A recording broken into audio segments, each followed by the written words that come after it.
ते सापाची भीती त्याला माहित आहे ना, पहिल्यांदाच बघतोय, त्याच्यासाठी ते खेळण्यासारखं आहे. तो त्याला त्याच्याबरोबर खेळेल, त्याला पकडण्याचा प्रयत्न करेल, कारण त्याला त्या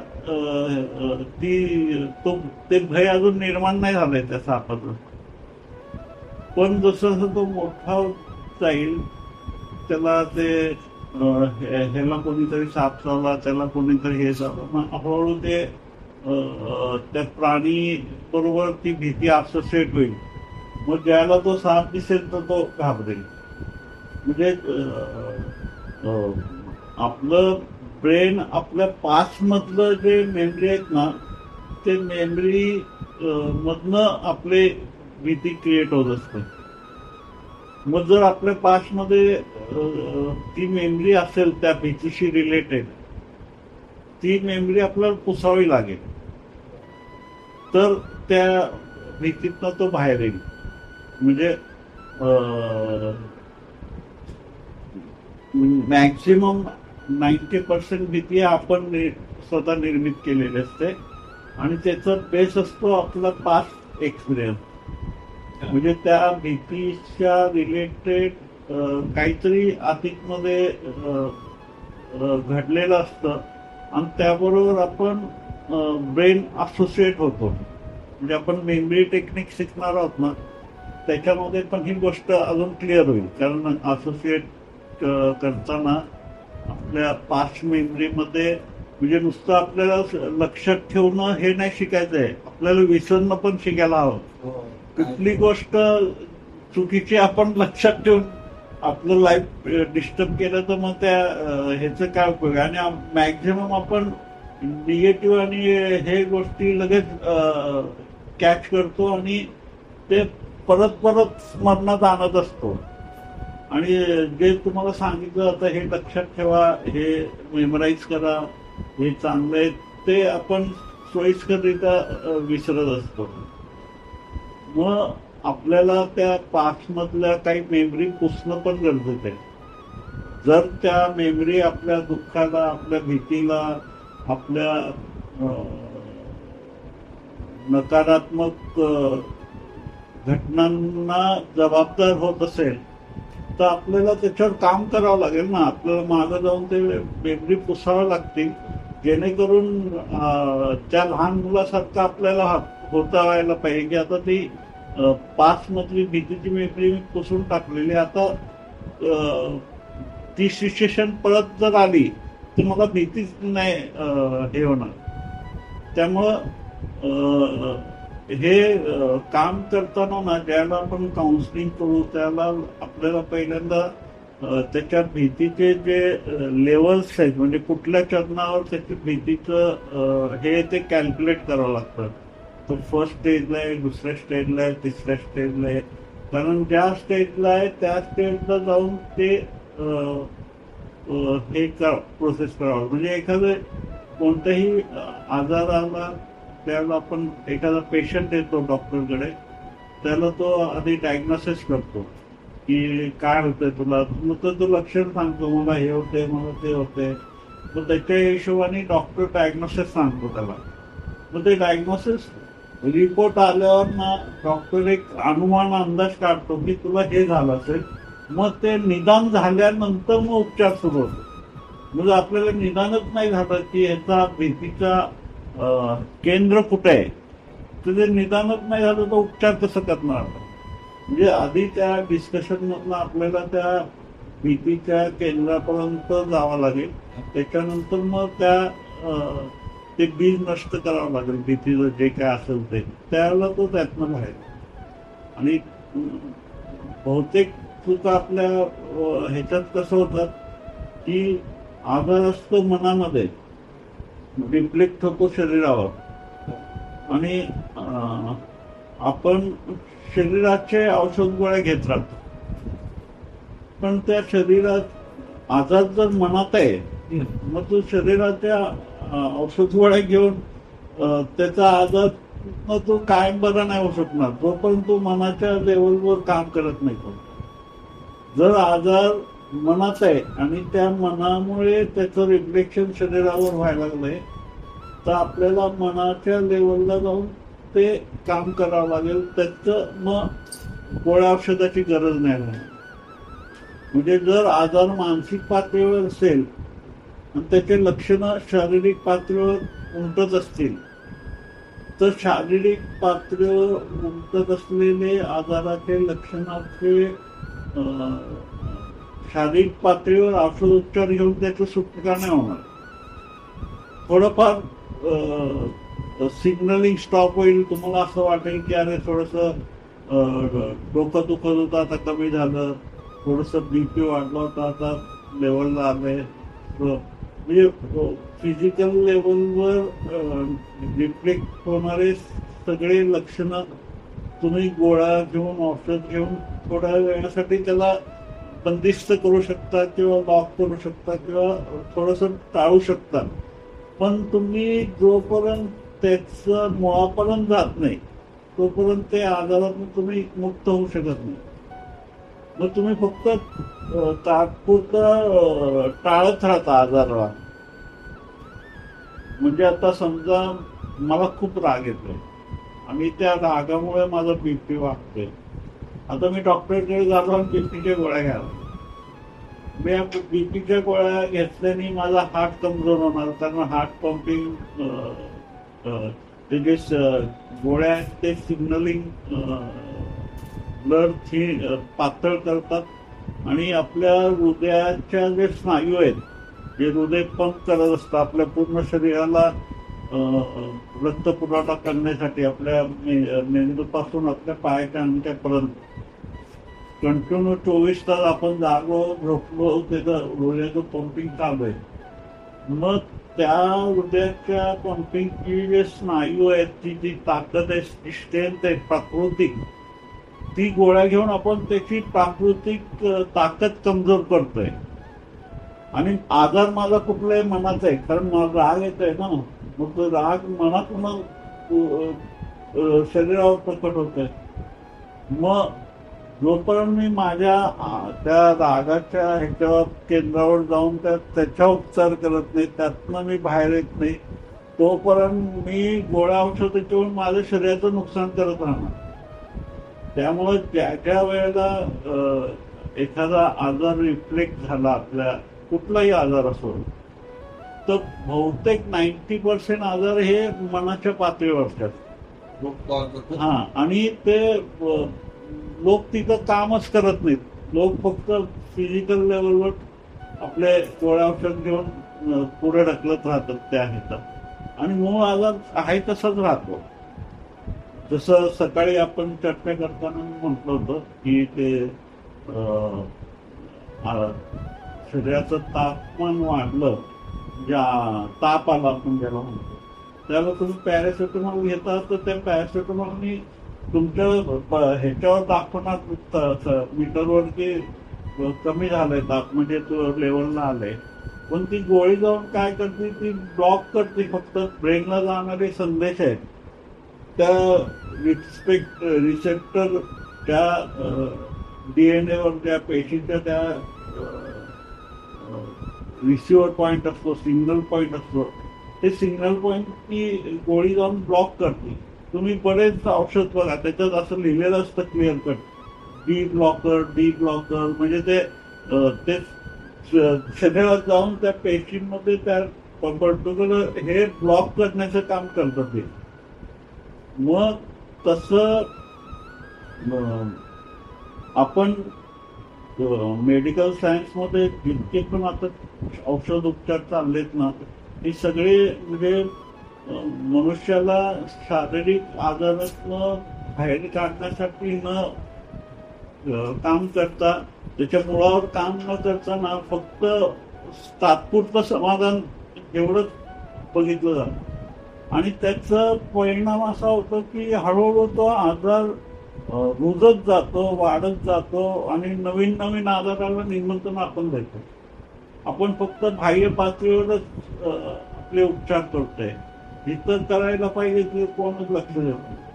त्यामुळं जोपर्यंत आपल्याला हे लक्ष देत नाही की आपलं बरेच भीतीचं असो किंवा कुठलंही फिजिकल लेवलवर त्याचं व्हायब्रेशन, त्याचे लक्षणं तुम्हाला दिसायला लागले, तर आधी आपल्याला हा शोध घेणं पाहिजे की तो खरंच आजार शारीरिक आहे का मानसिक आहे.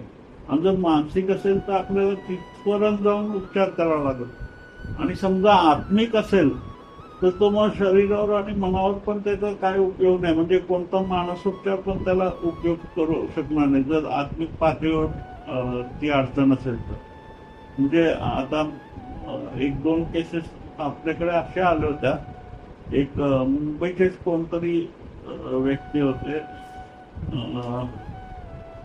मठाच्या इथंच मला वाटतं त्यांना भेटलो होतो मी. त्यांच्या मिसेस बरोबर ते आले होते आणि त्यांची समस्या त्यांच्या मिसेसच्या काहीतरी प्रॉब्लेम्सशी रिलेटेड ते आले होते.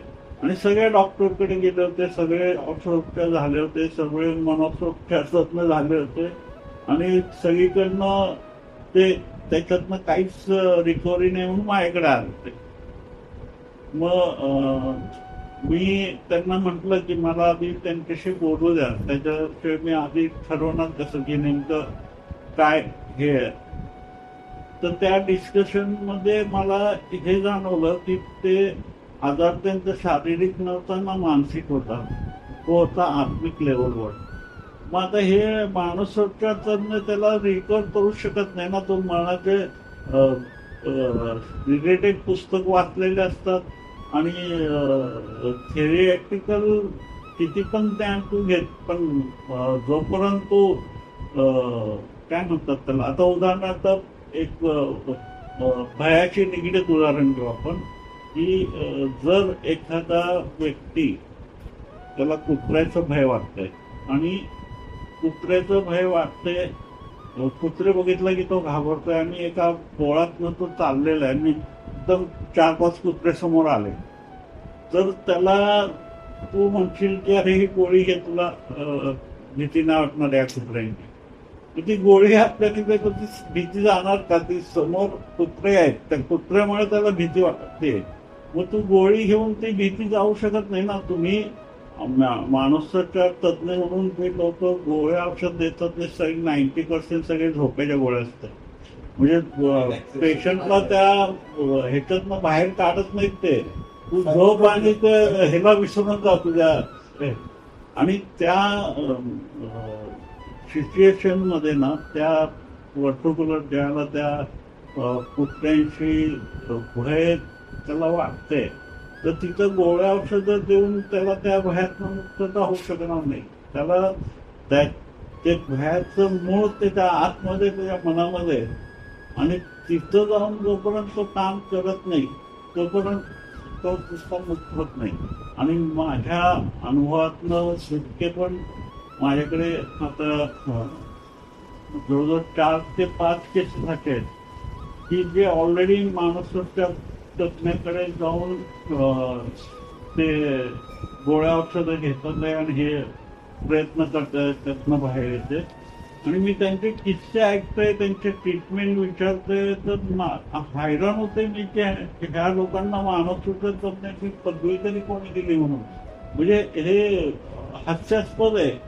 त्या पेशंटला काउन्सिलिंगद्वारे त्यातनं बाहेर काढायचं सोडून ते अजून अधिक त्याला डिपेंडन्स, म्हणजे फक्त गोळी घे, झोप आणि विसरून जा असं ते हे झालं. त्याला त्यातनं बाहेर काढणं गरजेचं आहे ना, तर त्या उपचाराचा काय उपयोग आहे. नाही तर मग नुसतं हे करून काय उपयोग आहे त्याच्यात. मग त्या बऱ्याच केसेसमध्ये काउन्सिलिंग केल्यावर हे लक्षात आलं की कुठेतरी काहीतरी चुकतंय. मग त्यासाठी आता हे जे फिजिकल लेवलवर मी बऱ्याच कोर्सेस वगैरे केलेत. म्हणजे जे आजारातनं बाहेर येण्यासाठी. कारण ॲलोपॅथीवर माझा विश्वास नाही आहे. टोटल फ्रॉड आणि फेक आहे सगळं त्या, आणि ते शरीराला घातक पण आहे. त्यामुळे त्याशिवाय कसं आपण रिकव्हर करू शकतो लोकांना. आणि त्या रिकव्हरीसाठी म्हणून मी वेगवेगळे कोर्सेस करतोय आणि करतोय अजून पण माझे चालू आहे कोर्सेस. तर ह्या सगळ्या ह्याच्यामध्ये मला एक गोष्ट लक्षात आली की 90% आजार हे मनावर आहे आणि लोक शारीरिक पातळीवर उपचार घेतात आणि आपण एखाद्याला तो आजारी आहे तुला बरं वाटत नाही असं म्हटलं तर त्याला एवढं काही वाईट वाटत नाही. पण तू मनाने आजारी आहे म्हटलं तर कोणालाही ते स्वीकार नसतं. म्हणजे ती गोष्ट पटतच नसते की मी आणि वेड आहे, मी आणि मानसिक आजारी आहे. हे प्रत्येकाला असं वाटतं की मी योग्यच आहे, मला कुठला मानसिक आजार नाही आहे. आणि ती ऍक्सेप्ट करायचीच पहिलं तयार नसते त्याची. पण त्याचे सिम्पटम्स, त्याचे लक्षणं सांगत असतात की आजार मनात आहे. आणि मग एकदम पण आपल्याला सांगता येत नाही डायरेक्टली की हे. त्यामुळे हळूहळू बोलता बोलता त्याला त्या मूळ केंद्रापर्यंत घेऊन जावं लागतं. कारण मग ते सगळे त्याचे पुरखे काढून त्याला दाखवावं लागतं आरशात बघ की तुझं खरं इथं हे. आणि मग ते बघायची तयारी नसते आणि एवढं विद्रूप आरशात स्वतःच दिसल्यानंतर मग लोकांना म्हणजे मी काहीतरी चुकीचं हे करतोय असं हे होतं. त्यामुळे ते अवघड सर्जरी असते ती त्या सिच्युएशन, म्हणजे त्या पेशंटला त्या सिच्युएशन पर्यंत आणणं आणि ते दर्शन घडवणं स्वतःच त्याचं रूप. तर त्या मला पण मग बोलताना ते चांगले असं दाखवतच ते हळूहळू एक एक पद्धत बाजूला काढावं लागतं. आणि ते पदर काढताना मी काढतोय हे पण मी त्याला जाणून देत नाही. नाहीतर ते जरी जाणून दिलं तरी त्याच्यात पण मग ती एक इगो असतो तो की हा कोण आलाय मला हे सगळं हे करून. मग त्याला एक एक पदर बाजूला होत जातात, त्याला दिसत जातं, कळत जातं. मग अशा लेवलपर्यंत आपण घेऊन जातो की त्याला लक्षात येतं की स्वतः त्या पेशंटला की अरे हा माझा मूळ आजार हा आहे. आणि मी आरशामध्ये कुरूप दिसतोय, विद्रूप दिसतोय म्हणून मी आरसा बदलून उपयोग होणार नाही. कारण आरसात मी जे आहे तेच दाखवणार ना. आरशात दोष नाहीये, दोष माझ्यात आहे. आणि माझ्यातला दोष ज्याला मला लक्षात येईल, मला दिसेल, त्याला त्याचा उपचार सुरू होईल. म्हणजे समजा माझ्या शरीराला एखादी जखम झाली आणि मग वर शर्ट कोट घालून फिरतोय आणि त्याकडे दुर्लक्ष करतोय, तर हळूहळू ती जखम वाढत जाणार, चिघळत जाणार. ती दुखत मी ती जखम लपवल्याने, लोकांपासून लपवल्याने, त्याच्याने मला काय लोकांना कळणार नाही एवढंच. पण ती आत तर मला त्रास देते ना, मला दुखतंय, मला टोचतंय, मला चलतंय. आणि त्यात हळूहळू ती जखमेमध्ये होऊ शकतो, त्याच्यात अँटीसेप्टिक होऊ शकतं. मग त्यासाठी त्या जखमेवर व्यवस्थित ती जखम साफ करून ती रिकव्हरी प्रोसेस आहे ती सुरू होणं गरजेचं असतं. आणि हे सुरू करण्याच्या दिशेने आपल्याला ध्यान तर सपोर्ट करतच. म्हणजे त्या मेंटली ह्याच्याशी निगडीत असल्यामुळे ना, सगळे ध्यानविधी मनाशी निगडीत असल्यामुळे ऑटोमॅटिकली फिजिकल लेवलवर आणि मेंटल लेवलवर ते एक औषधोपचार सारखं ते काम होतं. जे ड्रग्स आपण घेत नाही, पण मेडिटेशनच्या माध्यमातून ऑटोमॅटिकली तुम्ही त्या चक्रव्यूहातनं बाहेर यायला सुरुवात होते. पण तिथपर्यंत घेऊन जायचं त्या व्यक्तीला ती खूप अवघड कसोटी असते.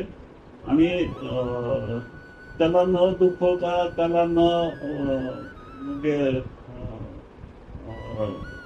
आणि त्याला तू दोषी आहे, तू चुकीचा आहे असं पण सांगून उपयोग नाही. कारण ते निगेटिव्ह अप्रोच होतो तो.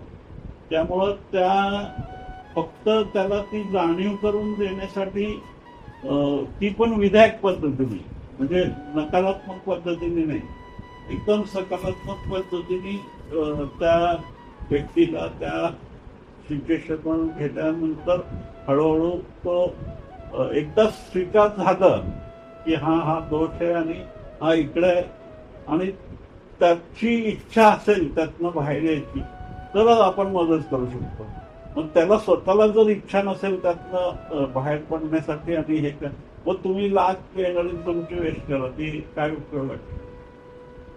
त्यामुळं त्या व्यक्तिगत त्या व्यक्तीला आतून वाटायला पाहिजे की ह्या सिच्युएशन मधून मला बाहेर यायचं. मग ती कुठली असो, आता बहुतेक असे पण काही युवक भेटलेले आहेत म्हणजे जे नोकरीसाठी किंवा व्यवसायासाठी किंवा इतर सांसारिक प्रॉब्लेम जे काय असतील ते पण त्याचा अभ्यास केला तर हेच जाणवतं की त्याचं कारण त्यांच्या मनामध्ये आहे, त्यांच्या असफलतेचं कारण त्यांच्या मनात आहे, त्यांच्या भीतीचं कारण त्यांच्या मनामध्ये, त्यांच्या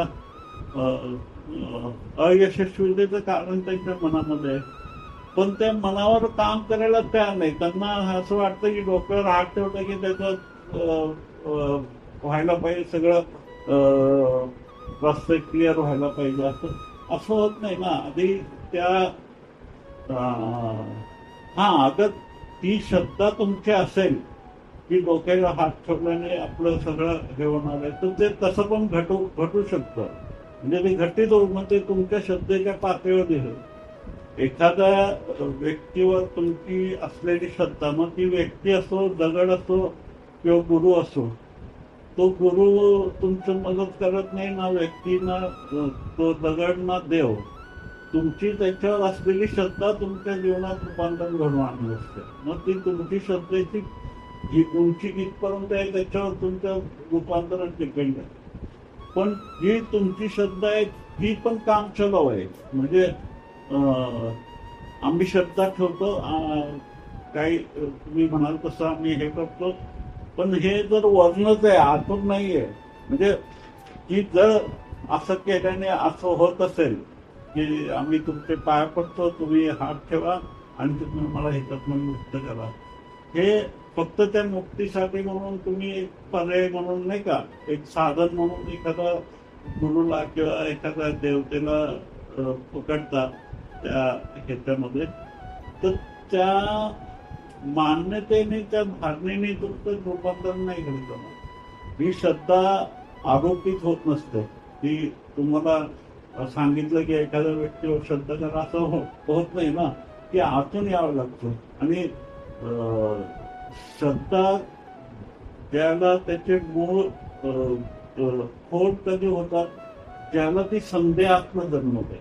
म्हणजे तुम्ही संदेह करता आधी, त्याच्यावर अविश्वास दाखवतात, त्याच्यावर हजारो प्रश्न हे करतात आणि या सगळ्या संदेहाचे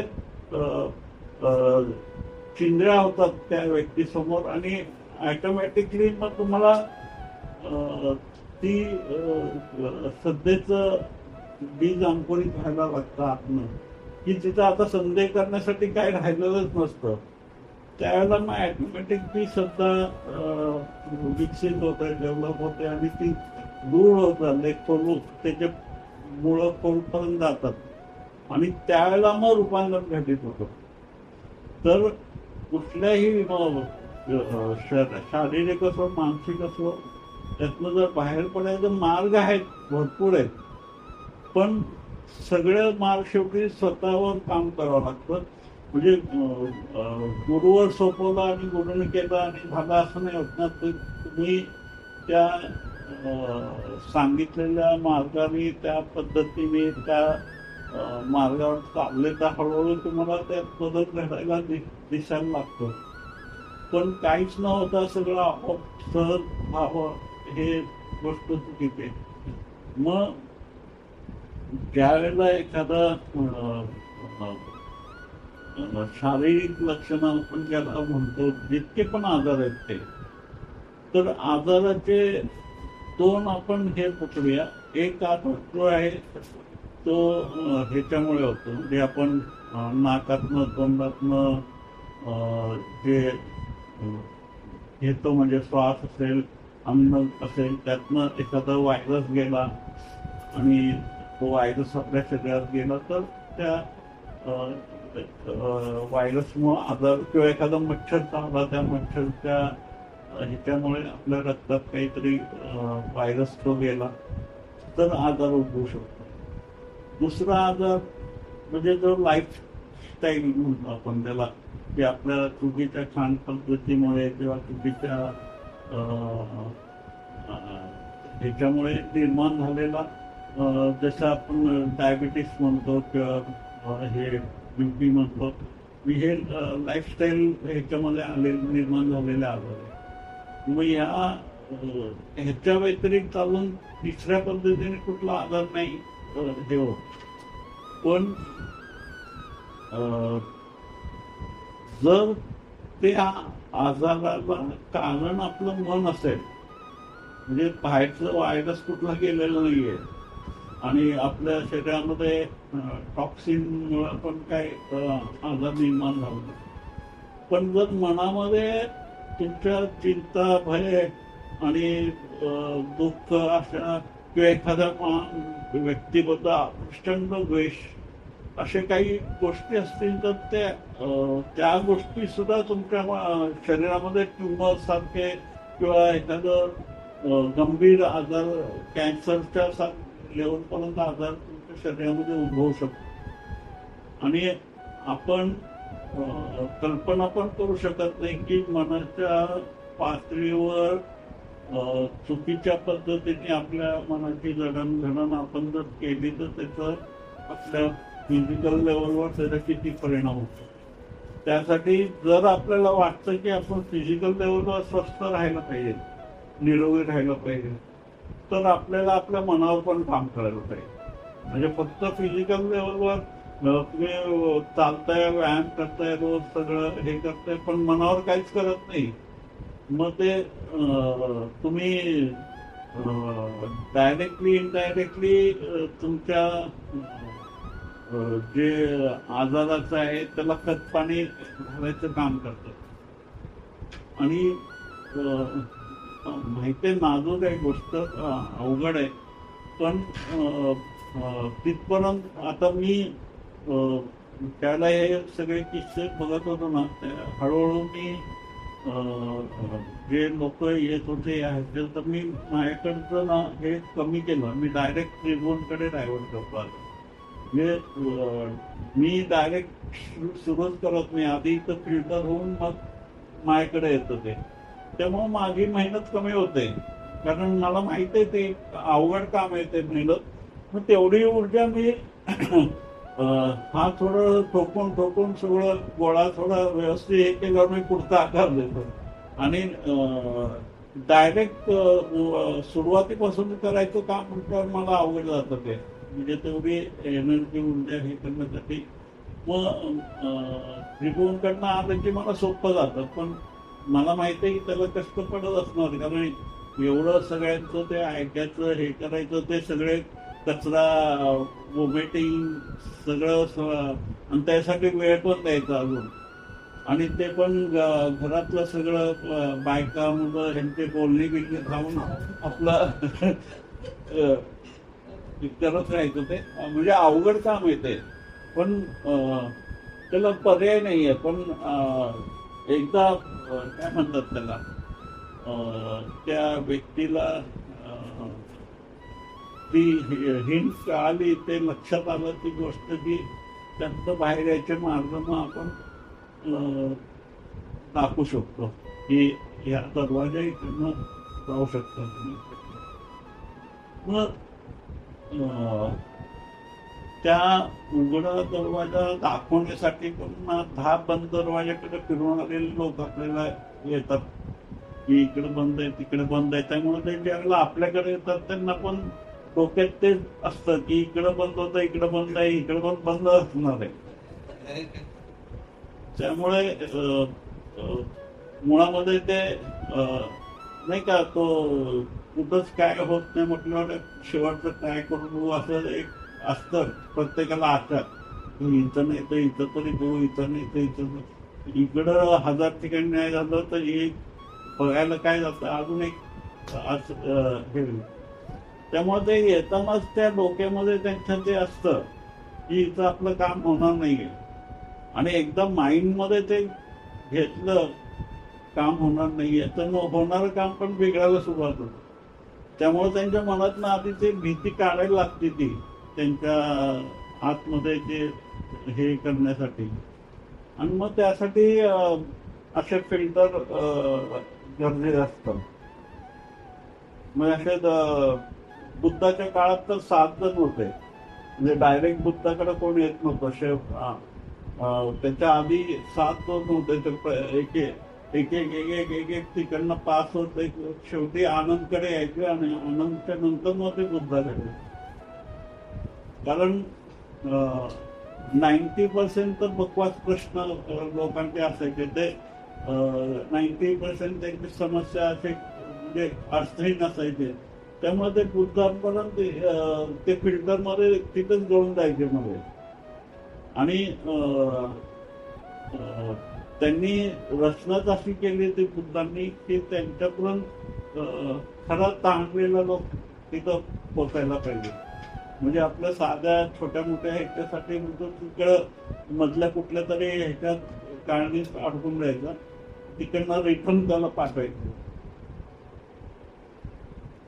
मग शेवटच्या ह्याच्यामध्ये आनंद सगळं चाप करून फायनल करून मग बुद्धांकडे बोलत. आता शेवटचा हातोडा मारायला तयार